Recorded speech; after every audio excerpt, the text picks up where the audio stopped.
everybody, for coming to the Aaron Torres Podcast YouTube page. If you could do me a quick favor, see that little subscribe button at the bottom of your screen? Go ahead, click that subscribe button. Really does help our channel grow, our audience grow, and I really do appreciate it more than you know. So click that subscribe button. Appreciate your support. Now, here's the video that you came here for. Go. Today, though, it does feel like there's a couple ancillary stories that are kind of surrounding this game.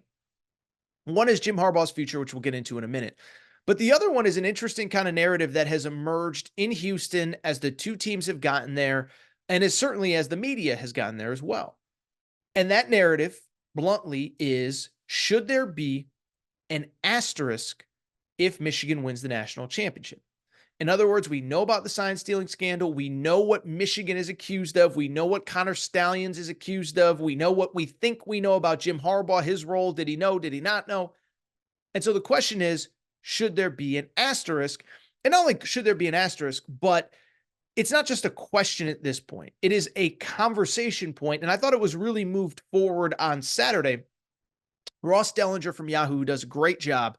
Probably the breakout star, by the way, of college football in 2024, because I feel like I reference one of his articles every single time I do this show. But he put out a very interesting article on this whole situation. It was titled, How would college football, let me find it real quick, be patient. How would college football react to Michigan as champ after sign stealing scandal? It's not good for the game.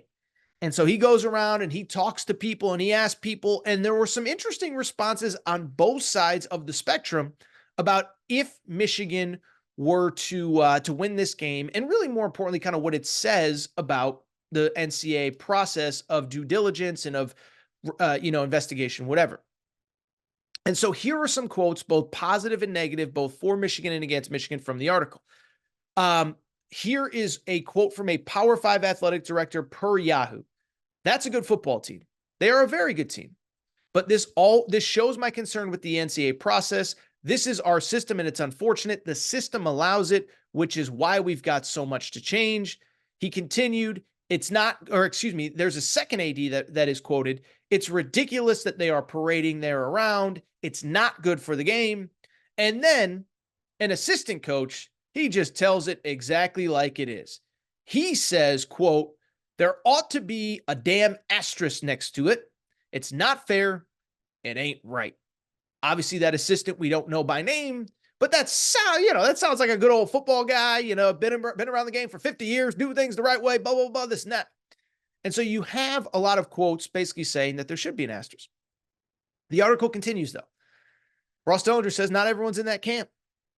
If they deserve to win, if they do win, it does not diminish anything, says an administrator from the SEC.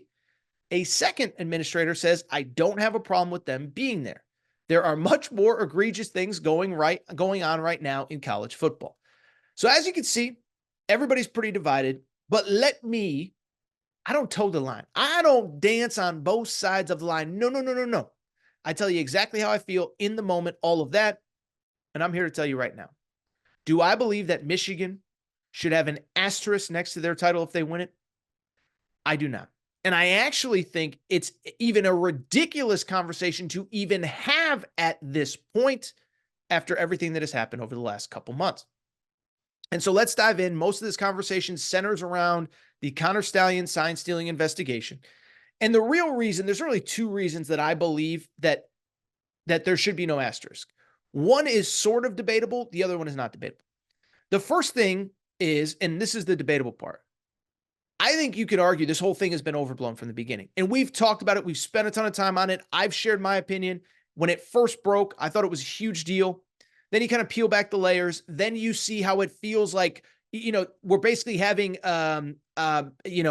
meetings and Zooms where all 13 Big Ten coaches, all 13 Big Ten ADs are on one call without Michigan. They're influencing everything.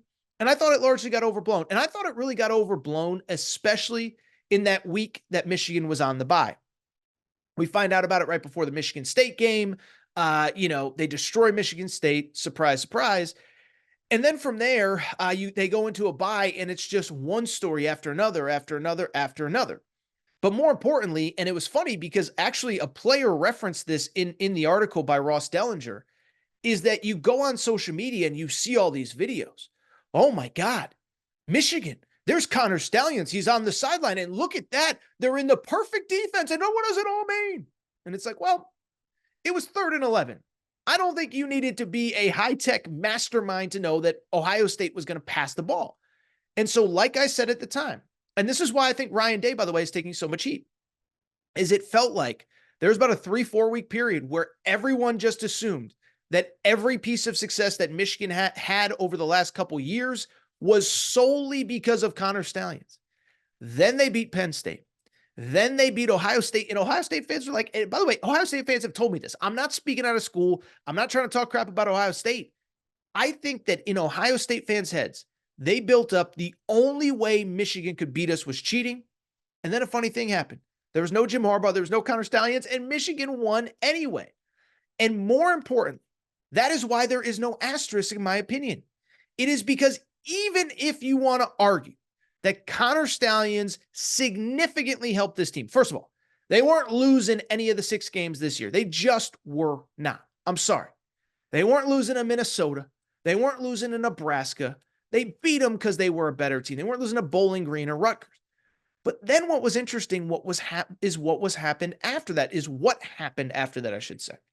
It's the idea that, again, you have all this information. We don't really know what's truth, what's not. I truly believe in my heart of hearts, it seems pretty obvious that the system did not want Michigan to be in this position. Putting this aside, Jim Harbaugh gets a 3-game suspension to start the year. But then beyond that, they just so happen to suspend Jim Harbaugh before the 3 biggest games of the season. And I really think that first of all, I think the commissioner, Tony Petitti, is a little needle spine loser. I think he bowed to public pressure that was unprecedented. I didn't think it should happen at the time. But what I think ended up happening is it all worked out in Michigan's favor. Because you go to Penn State. Remember, Jim Harbaugh got suspended after the team landed in State College. Like you talk about a system, you talk about a situation, it is so obvious to me that the Big Ten purposely did that. Waited until Michigan was in the air. Waited until Jim Harbaugh got on the plane. Then they land and they say, yeah, buddy, you can't coach. 3-game suspension. They try to appeal it. They try to go to the courts. An hour before kickoff, they don't know who is coaching Michigan on the road at Penn State. And they still win. And then a week later, they play Maryland and they win again. And then they go to Ohio State and they win that game, or they play Ohio State and Michigan. I apologize. But they win that game as well.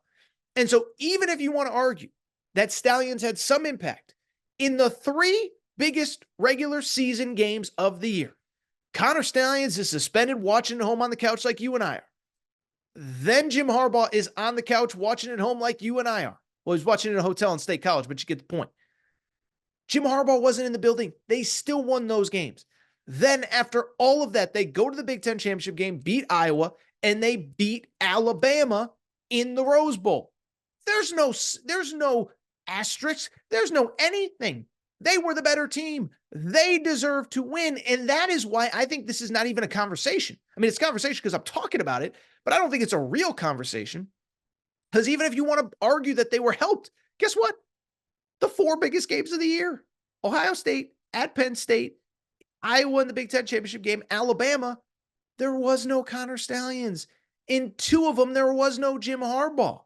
And so in the process of the Big Ten purposely trying to hold back Michigan, because again, they acted unprecedented manner. Guess what happened? All it did was justified and left no doubt that they were the best team in the Big Ten. Now, are they the best team in the college football? We're going to find that out Monday night.